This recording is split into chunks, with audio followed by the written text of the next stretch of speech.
Welcome. Thank you for joining the Community Efficiency Leadership Coalition webinar series. Today, we are going to talk about unleashing investments in clean energy through the Inflation Reduction Act's tax credits.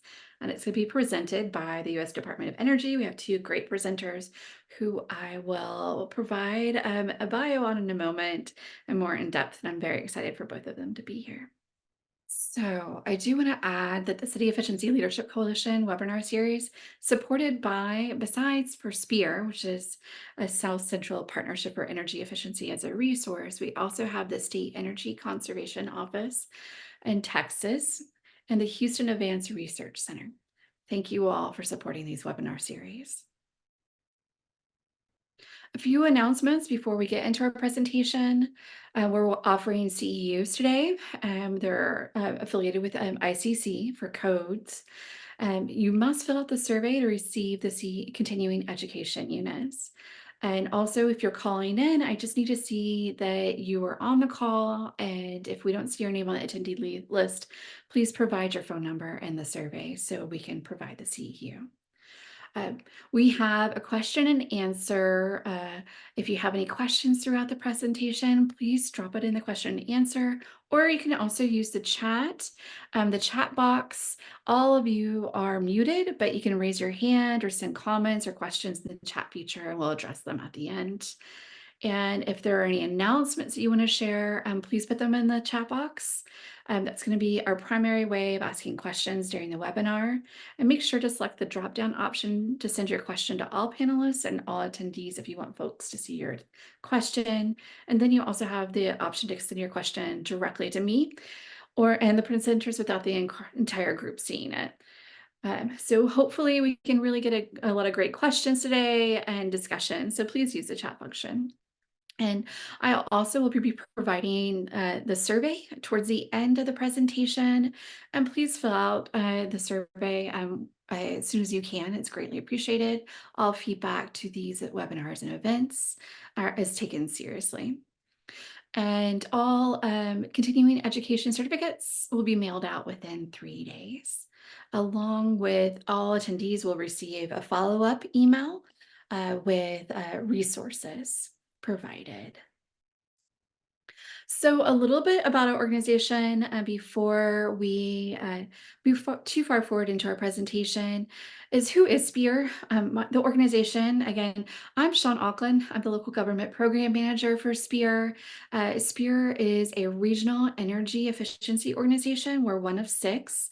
We're member-based, nonprofit, a 501c3 organization. We have 50 plus members. Our region covers Texas and Oklahoma. And we're here to accelerate the adoption of advanced building systems and energy efficiency products and services in the South Central US. So thank you so much for being here. So without further ado, I'm going to introduce our wonderful presenters. It's really been fabulous to get to know them through this process of putting together the webinar. We have Dr. Alex Kate Halvey, who goes by Alex, is a AAAS Science and Technology Policy Fellow in the U.S. Department of Energy's Office of Policy. And Alex, please correct me on how you talk about this fellowship. But prior to joining the DOE, she worked in the U.S. Senate with a focus on water policy and environmental issues. And Alex Kate received her PhD in materials science and engineering from the University of Michigan and a Bachelor of Chemical Engineering from the University of Delaware. And our co-presenter is Kelsey Landau, as a Presidential Management Fellow in the U.S. Department of Energy's Office of Policy. She previously worked as a research analyst at the Brookings Institution, where she focused on anti-corruption and the extractive industries of oil, gas, mining, and on the federal policy team at, how do you pronounce that, Series, yeah. Series, thank you. A sustainability nonprofit, and she holds a master's degree in public policy from Harvard Kennedy School and a bachelor's degree in political science and history from the University of Florida.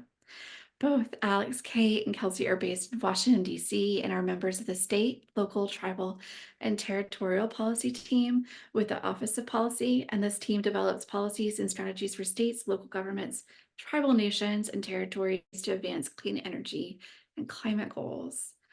I am so excited to have such esteemed presenters today, and you all are willing to share your time and talk about our topic today. So I am going to stop sharing, and you can start your presentation.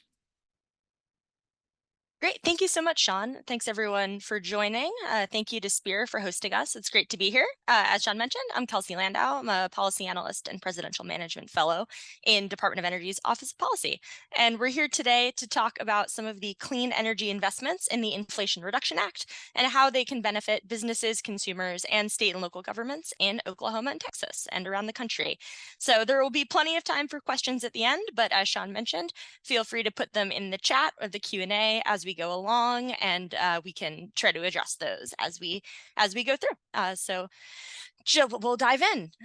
As a bit of scene setting, the Inflation Reduction Act of 2022 is a historic piece of legislation that makes the largest investments in climate and clean energy in American history. It provides 10 years of clean energy financial certainty to manufacturers, investors, and other key stakeholders, and it includes a historic focus on domestic job creation and job quality. Its energy efficiency provisions alone will save American families and businesses thousands of dollars in energy costs, and it has extra benefits for underserved populations, including those in energy communities and in tribal nations. The Inflation Reduction Act is, in fact, already working to spur clean energy investments in both Texas and Oklahoma. There have been more than $4.77 billion in clean energy manufacturing investments made in Texas and $1.5 billion in Oklahoma, which have already been announced. And the IRA will help to expand opportunities in new energy technologies and create thousands of jobs in the process. Texas is home to 3.2 million small businesses and Oklahoma to 371,600. This is over 99% of all businesses in each state, and the provisions in the IRA will help all of them save money on their energy bills. These new clean energy tax credits also incentivize businesses to pay a prevailing wage, which we'll discuss more later. So this will help workers in Texas and Oklahoma earn a good paycheck as we build the clean energy future. And last, but certainly not least, new tax credits and rebates in the bill can help consumers save money on their electricity bills. Before we dive in, just a quick disclaimer. This presentation is for informational purposes only and is not tax advice. We are not tax lawyers and we are not your tax lawyers, so please consult with a tax attorney as needed. In addition, some of the guidance on the tax credits that we'll discuss is not yet final. That guidance is being led by the IRS, and so some of the provisions are subject to change as that guidance gets finalized. For up-to-date tax information, always refer to guidance on the IRS website. All right. So I'm going to talk about some of the tax benefits that are most applicable to businesses, municipalities, and nonprofits. So we'll dive in. First, on the clean vehicles front, there are two clean vehicle tax credits in the Inflation Reduction Act that are really key. First is the Commercial Clean Vehicles Credit, known as 45W for its place in the tax code. So throughout this presentation and in conversations about the IRA in general, you'll often see, 45W, 45V, 30C, these kinds of provisions. That just means like where it is in the tax code is referring to it. And the Commercial Clean Vehicles Credit offers a 30% tax credit of up to $40,000 for electric or fuel cell commercial vehicles. And this can include passenger vehicles, buses, ambulances, police cars, any sort of commercial vehicle use. Meanwhile, the Alternative Fuel Vehicle Refueling Property Credit offers 30% off to install EV charging stations, up to $100,000 per station, if the station is in a low income or rural area. So both of these credits can help to advance electric vehicles and charging stations across the US. Clean electricity tax incentives provide a decade of unprecedented security for industry, ending many years of on-again, off-again tax credit policy.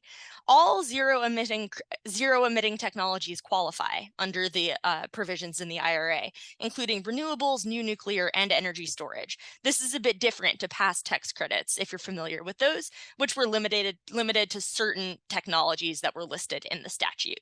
The clean energy tax credits also include receive bonuses if the project is located in an energy community, if it meets domestic content requirement, and for wind and solar projects that benefit low-income communities specifically. I'm not going to go over this slide in detail. It's there if you have it. Everyone will get these slides. Essentially, it outlines some of the differences between the current technology-specific clean electricity tax credits, which are in place through the end of 2024, and the tech-neutral credit, which takes effect at the beginning of next year. As I mentioned, the key difference is just that as long as it's zero or negative emitting, after 2024, it will qualify for the credit regardless of the technology. So it's a much broader eligibility period.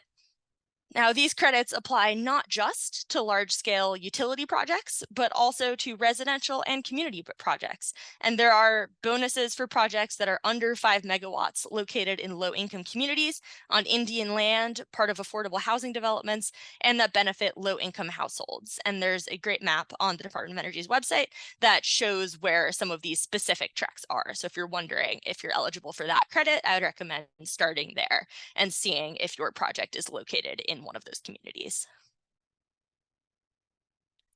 Now, you may have noticed that this section is called Opportunities for Businesses, Nonprofits, and Municipalities, but local governments and nonprofits don't pay taxes. So how can non-tax paying entities benefit from tax credits?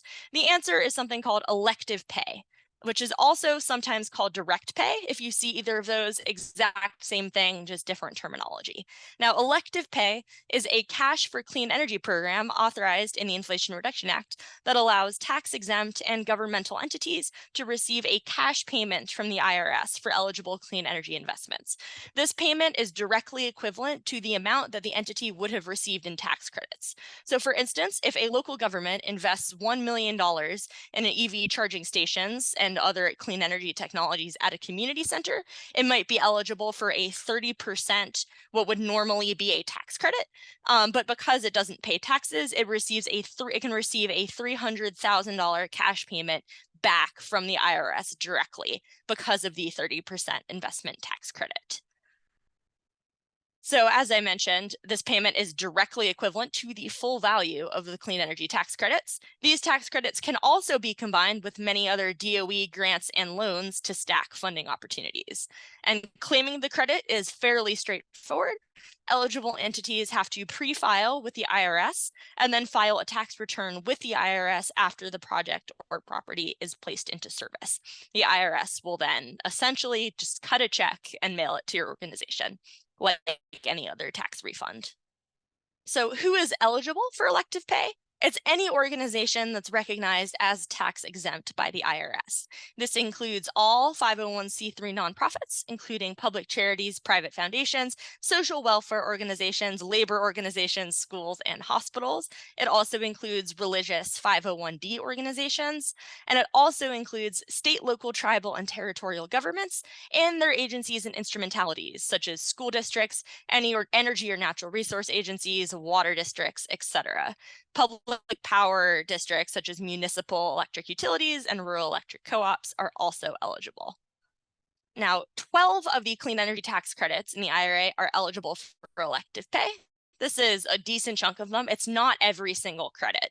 So the link to the full list is in the slide. Notable eligible tax credits are the investment tax credit for renewable energy projects, the production tax credit for electricity from renewables, the clean commercial vehicles credit that I mentioned before, including school buses, ambulances, and police cars, and the credit for alternative fuel vehicle refueling properties that I also mentioned before. So a wide swath of projects can be eligible for the credit. There are a few key differences between tax credits and other DOE or federal grants that you may be familiar with. The most important is that tax credits are generally non-competitive. A project only needs to meet the criteria for the credit to receive it, as opposed to a grant where you have to go through the full grant application process and receive the grant in a competitive award. There's a couple exceptions to this non-competitive status for a few specific credits that do require applications, which we'll discuss in a bit. Tax credits can also be combined with federal grants and loans as applicable up to the total cost of a project. And another key detail is your tax credit is earned once the project is complete and is not issued upfront. So the process for an eligible entity to claim and receive elective pay is fairly straightforward. First, you identify the project you want to pursue and what tax credit relates to it. You complete your project, you place it into service, and determine the tax year of your project. You then, as I mentioned, complete pre-filing with the IRS, and their portal is now live, and there's a lot of supporting documentation on the IRS page for how to submit that pre-filing. So if you go to the link on this slide, exhaustive detail for how to do that. And then before your tax return, you have to complete your pre-filing before your tax return is due for the tax year of the project. You then file your tax return with the IRS by the due date, which is generally May 15th, 2024, if you assume the tax year that is the same as the calendar year. And then when you do that, you submit the registration number that the IRS gave you in pre-filing, and then the IRS processes your tax return and sends out payment. And I just want to note that more than 500 entities have already pre-filed for elective pay with the IRS since the application portal opened earlier this year. So people are taking advantage of this and making use of the elective pay provision. Here's what an example timeline could look like. So if you have a clean energy project that went into service last year, the time to pre-file with the IRS is essentially now, if you haven't yet. Then file your tax return by May 15th, and you'll receive payment shortly thereafter. And because elective pay is new for this year, the IRS is granting 6-month extensions for many entities, for many elective pay eligible entities. So if you aren't able to do it by May 15th, the IRS is willing to extend till November. So that gives a little bit more leeway for new projects for this year. So as I mentioned earlier, for some of the tax credits that are eligible for elective pay, the base amount, there are a number of bonuses and provisions that are available that can change what your credit is. For a number of them, the base amount is 5 times lower if you don't meet prevailing wage and apprenticeship criteria. So for the investment tax credit for clean electricity, it can be 6%. But then if you do meet prevailing wage and apprenticeship criteria, which are set by the Department of Labor, it goes up to 30%. Now, if you have that 30%, there are also stackable bonuses that can increase the value of the eligible credits, covering up to a total of 70% of the total cost of a project if it meets all of the bonus requirements. So first, for projects that are located in energy communities, such as those with closed coal mines or coal-fired power plants, as well as those in brownfield sites, you're eligible for an additional 10% tax credit bonus for the production and investment tax credits. And if you're not sure if you're in an energy community, the easiest way to find out is just to go to energycommunities.gov and look at the map that they have there. And basically, if you're in one of the colored census tracts, you're in an energy community, you're eligible for the bonus. If you're not, you're probably not, unless you're on a brownfield site. Secondly, the low income communities bonus provides an increase of 10 or 20 percentage points, again, on top of this base credit for projects that are on Indian land, federally subsidized housing, low income communities, and that benefit low income households. This credit requires an application that's usually opens early in the calendar year. And then finally, if your project meets domestic content requirements, which mean that a certain percentage of components are produced or manufactured in the United States, then there's an additional 10% tax credit bonus on top of that. In 2024 and later, the domestic content requirement can also result in a reduction in value, which we can get into if folks are interested. So in short, the production tax credit can be enhanced by the energy communities bonus and the domestic content bonus. The investment tax credit can be enhanced by all 3 bonuses, as I mentioned, up to a total value of 70% of the project. So it can be very significant amounts of money. So here's what that looks like sort of in graph form. Tax credit bonuses stack with the underlying tax credit. For instance, so if you're an eligible entity and you have a $1 million community solar project, you can get this 30% base tax credit for meeting prevailing wage and apprenticeship criteria, another 10% if you're located in an energy community, another 10% for domestic content, and 10 to 20% if the entity applies and qualifies for the low income communities bonus. So in total, this project could receive a 70% tax credit worth $700,000 if eligible for all applicable tax credits and bonuses for your $1 million project. And so if you're a private developer and you do this, that's a tax credit. You just write it off on your taxes. If it's an elective pay eligible entity, you get a $700,000 direct cash payment from the IRS. Applicable entities claiming elective pay can also provide grants and forgivable loans with tax credits. So for the investment tax credit, the credit plus grants or forgivable loans can't exceed the total cost of the investment. Otherwise, the credit is reduced. So basically, you can't earn money from the project. You can't have $1 million project and get $1.5 million back from the federal government. And it can only be up to the total cost of the project. So for instance, if there's an applicable entity that receives a grant to support a purchase of solar for $1 million and it's eligible for a 30% investment tax credit worth $300,000, there are three possible scenarios outlined here. So first, you get a $500,000 grant plus a $300,000 credit. If so, that's less than the purchase price, so you get the full credit amount and all is good. If you have an $850,000 grant plus a $300,000 credit, then that's more than the purchase price. So the credit is reduced to $150,000 and you have $1 million, which fully covers the purchase price. And then the credit is reduced to $150,000. The final scenario, let's say you have a $1 million project, you get $1 million grant, you're covered, it's all good. You do not get the tax credit because your project is already fully covered. So there's just one more tax provision that I want to highlight before I hand it over to Alex Kate, and that's the energy efficient commercial building tax deduction. This was an existing tax deduction that was expanded under the Inflation Reduction Act for new and retrofit commercial buildings that achieve specified cost and energy savings. So projects that install select energy saving equipment in new or retrofit buildings can receive a deduction of up to $5 per square foot of building space. And the larger the energy reduction, the greater the tax deduction that you receive. So eligible property here includes efficient interior lighting systems, heating, cooling, ventilation, and hot water systems, or the building envelope that are being installed as part of a plan to reduce total annual energy costs. The energy efficient commercial building tax deduction is not eligible for elective pay, but if you are a tax-exempt entity, let's say a local government, seeking to retrofit a city hall building that the city owns, the government may be able to allocate the deduction to the designer of the building or retrofit.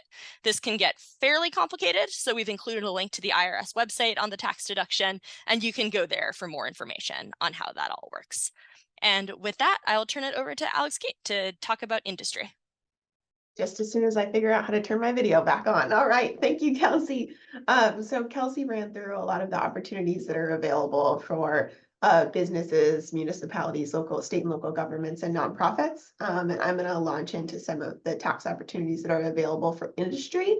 I'll flag that a number of these credits, and I'll point it out as I go along, are also eligible for elective pay. So it doesn't mean that the state or local governments or nonprofits couldn't access them. They're just geared a little bit more towards industrial entities.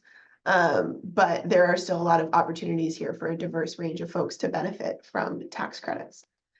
So I want to start by talking about opportunities presented in the Inflation Reduction Act to boost manufacturing, and specifically manufacturing that is going to help shift the U.S. economy towards clean energy policy in industry. A couple key examples here include the Advanced Energy Project Credit, or 48C, which was created by the Inflation Reduction Act to provide $10 billion in tax credits in order to build or retrofit facilities that produce clean energy projects. This is one of the tax credits that does require an application, and there's lots more information available online for those that are interested in that credit or think that industries in their communities would be interested. The application for 2024 round 2 is expected to open soon. There's also been $2 billion made available for DOE grants to retrofit automaking facilities. That grant application window has closed, but we'll be starting to see that money get announced and roll out the door soon. It's a very exciting opportunity to shift the automaking industry towards clean energy. I'll also point out the Clean Hydrogen Production Tax Credit, or Section 45V. This credit awards clean hydrogen producers for every kilogram of hydrogen that they produce. And specifically, the less carbon intensive the hydrogen is that they produce, the higher the value is of the tax credit. So really focused on clean hydrogen here. These projects must begin construction before 2033, but that still gives a lot of time and flexibility for interested folks to get more information about this credit and to prepare for projects. And obviously a domestic tax credit, this hydrogen must be produced in the United States. And this credit is eligible for elective pay. The IRA also invests in expanding carbon capture, utilization, and storage. These expanded incentives will help us reduce emissions from heavy industry and meet the emissions goals that we are working towards for 2050. It includes expanding the Section 45Q tax credit for carbon capture, utilization, and storage, and for direct air capture. These credit values vary based on both the specific end use of the carbon that's captured, the method of capture, and whether or not the project meets, as Kelsey has mentioned a few times throughout this presentation, prevailing wage and apprenticeship requirements. So again, a focus on providing good jobs and opportunities for communities as we seek to expand these industries and promote reduction of emissions through CCUS. There's also tax incentives available for home builders. The Zero Energy Ready Homes Tax Credit, or Section 45L, makes single-family homes eligible for up to a $5,000 tax credit, as well as units in multifamily buildings. That credit amount ranges from $500 to $5,000, and it depends on the level of the energy standard that's met, as well as whether the project meets prevailing wage and apprenticeship requirements. But there's a lot of opportunity here for builders and contractors to focus on energy efficiency in the new homes that they build and to receive tax incentives for doing so. And, this is just to sort of nail home something that we've talked about a few times throughout this presentation, but interwoven throughout the Inflation Reduction Act tax provisions is a focus on strong labor standards and making sure that in building up the clean energy economy in the United States, we are taking care of workers and making sure that there are opportunities for good jobs. We suspect that it's projected that the Inflation Reduction Act will support about 1.5 million jobs. A large majority of these jobs won't require a 4-year degree. You've heard prevailing wage and apprenticeship requirements. A focus on apprenticeship programs is baked into the Inflation Reduction Act. These programs allow workers to train on the job while getting paid and receiving benefits and can be life-changing. And apprenticeship programs in the US result in a 47% increase in income for women, 30% increase in income for men over before that apprenticeship program. So it's really important that all of these tax credits and projects support apprenticeship programs and well-paying jobs as well. And in the last section of this presentation, before we take some time for whatever questions you have, I'd like to share a little bit about savings opportunities for consumers. And there are a lot of opportunities to be able to save money, including opportunities to make homes and appliances more energy efficient. So many folks, their first question in this space is, well, how do I know what improvements my home needs and what we might benefit from? And great opportunity to help answer that question is a credit that's available to provide families with up to $150 against a home energy audit conducted by a registered inspector. These audits can help communities and families make the best decisions related to energy efficiency. And then families can move on from there to claim up to a $1,200 credit each year for adding insulation or installing energy efficient windows and doors.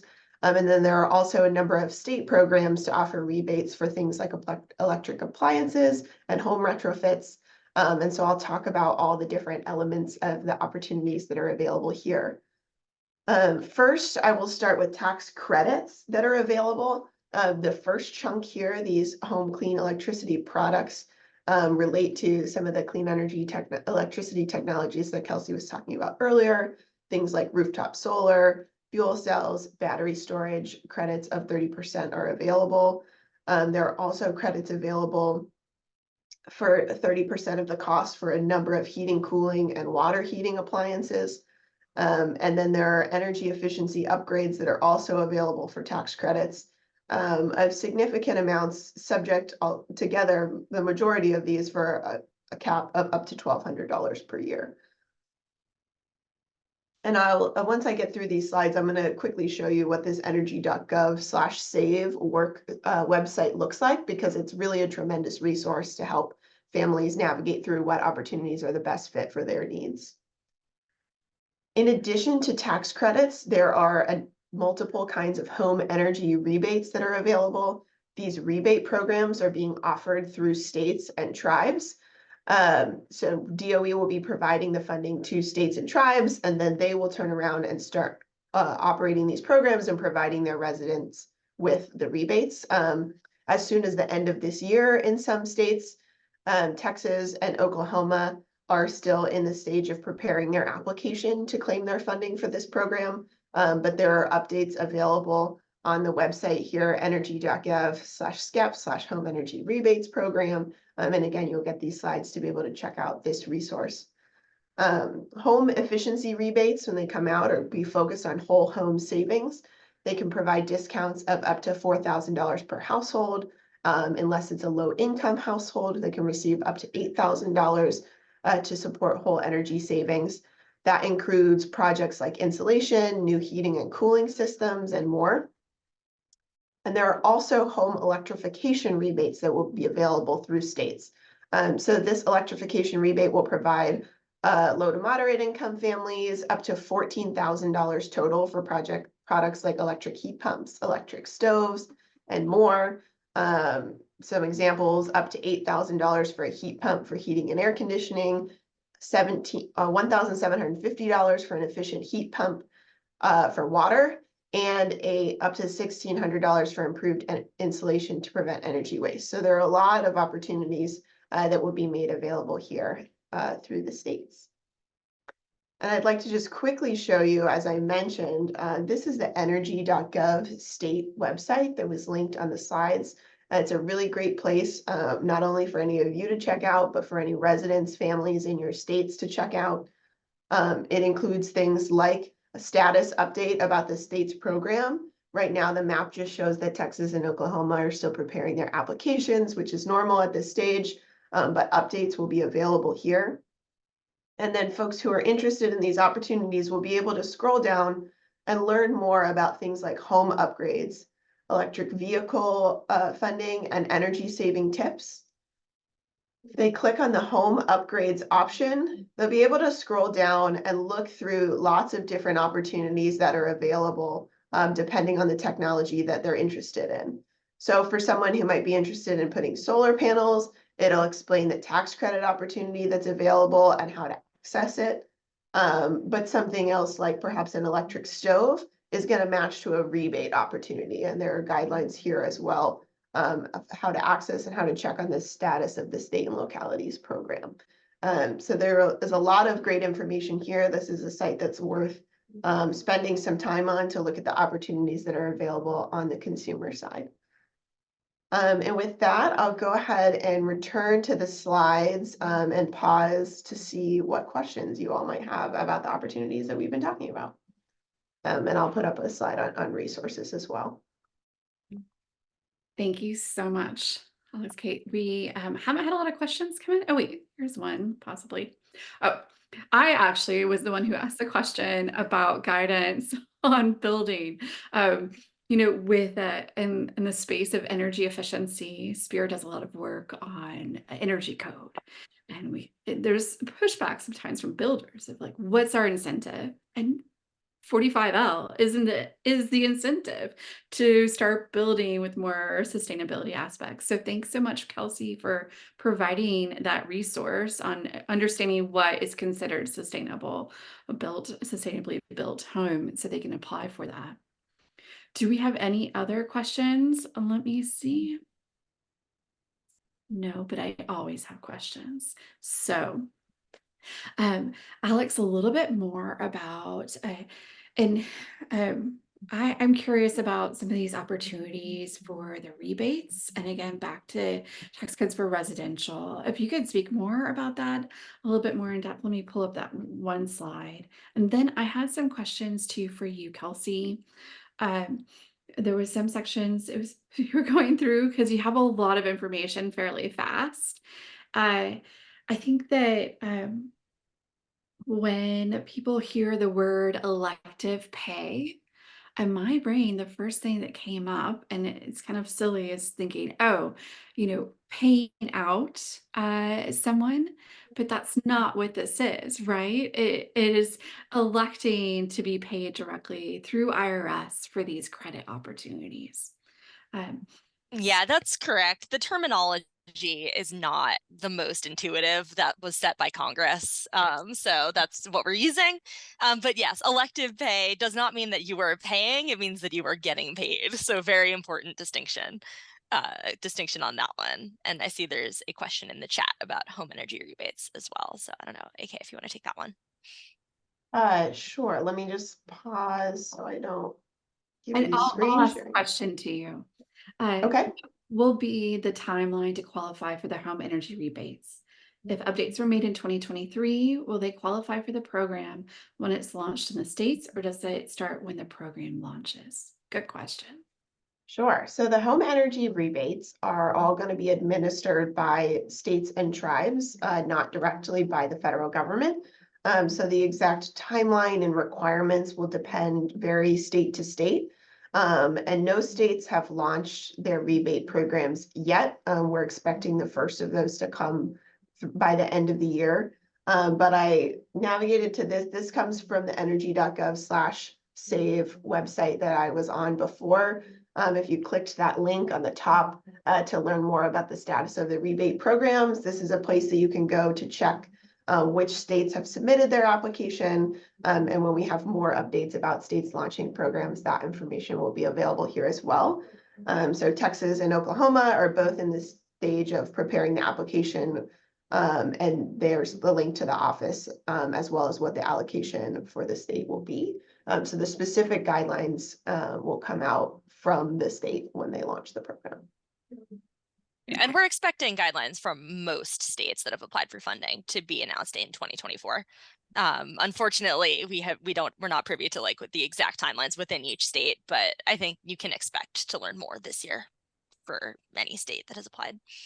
Yeah, and you can see a good number of states haven't completed that application yet. So we're very much in the stage of states putting that application together and getting ready to be able to launch solid programs. So a lot of exciting opportunities here, but mostly yet to come. Now, with is it a tax credit for promoting workforce development? Can you talk a little bit more about that? And what kind of resources? Yeah, so the prevailing wage and apprenticeship requirements are technically, it's if you meet the requirements, the amount of the credit increases by 5 times. So from 6% to 30% for the investment tax credit. So pretty substantial. So you can still get that base of 6% just by having an eligible project, but to get that 30%, you have to meet the prevailing wage and apprenticeship requirements, and those will vary significantly depending on the location of the project and the type of project. So prevailing wage for a construction project in Texas is probably quite different than like a manufacturing project in New York, right? So the Department of Labor has some good information on meeting those criterias, and I'll put that link in the chat. But that does vary significantly, and it is the best way to think of it is like an increase in the amount of the credit that you're getting, if that makes sense. It does. Thank you. And it's a pretty big change in the amount. So this is something that's definitely worth taking the time to plan around in sort of the early stages of considering your project. And Kelsey's going to share the link to the Department of Labor website that has an extensive FAQ on what this means, these requirements mean. We pointed out the 5-time increase in the base tax credit for a number of these tax credits if you meet the requirements. Meeting these requirements also affects the amount of the bonus. So that for an investment project, the energy communities bonus and the domestic content bonus can be accessed if you don't meet the prevailing wage and apprenticeship requirements, but they're only a 2% bonus as opposed to a 10% bonus meeting those requirements. So a credit that could be getting 40% for meeting the requirements would be getting 8% without meeting those requirements. So it's a pretty significant consideration. It is a very significant consideration. And then, and in my mind, I'm thinking about some projects that I just recently heard about, with retrofitting and recommissioning some of your buildings and how you could potentially apply this with who is working on the project. And so that's pretty exciting. Yeah, there's a question in the chat about getting the slides. I think, Sean, you're maybe going to send them out after. Is that right? Correct. So the slides will be sent out, and then we could most likely provide a hyperlink as well, because all this presentation will be uploaded to Spear's YouTube channel. So we can provide a link to the slides on our YouTube channel as well, because this is fantastic information. And we'll also include all the links that you all provided. We can put that in the chat. And to And answer yeah, the second half of yeah. that question, yeah, we'd be thrilled if you pass on this information to anyone in your networks. We're definitely trying to get the word out about all of these programs. So feel free to continue to share these slides and these links as much as you can. We'd love it. Yeah, one like little boring thing there is just if you could also include the disclaimer on tax advice when you share it, just because we don't want people saying like the Department of Energy said I would be eligible for this thing for sure. We can't say that. We can only explain the opportunity. So just Definitely. make sure to include that. But yeah, as Alex Kate said, please share away. Yes, disclaimer noted. I will do the same when I share it as well. Fantastic. Do we have any other questions?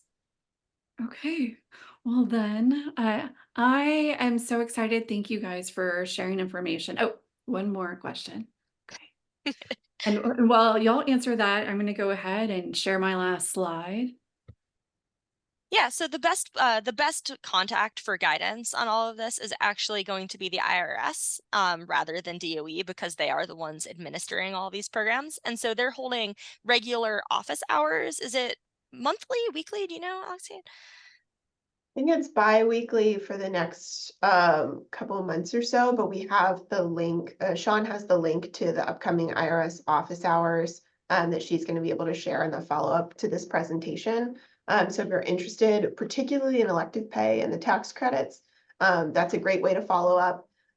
Each of these programs also has DOE websites that have more information on where to follow up for questions depending on the specific project that you're interested in. So there's a lot of opportunities to get guidance here. Fantastic. And it's just so many opportunities as well. Thank you for compiling all this information for us. And I definitely learned a lot.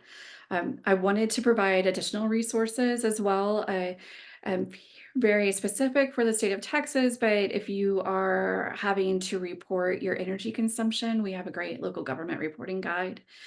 Also, as well as a toolkit for local governments, and then also energy code adoption toolkit, and then templates and messaging guides for policy. And then finally, our YouTube channel, we have over 167 videos. So if you have a question, we most likely have answered that in one of our many educational opportunities. And finally, just different ways to connect as well with Spear. And if you wanted further information and being connected if you had any questions from this webinar, feel free to reach out at cities@eepartnership.org. We have a Facebook page and we're on X as well as our YouTube, and our website's eepartnership.org. Thank you all for being here and taking time of your day to learn about this. And thanks again, Alex, Kate, and Kelsey, for sharing all your information. Y'all are walking encyclopedias of great information to further sustainability. Thank you so much for having us, and thank you all for joining. Second that. Thank you.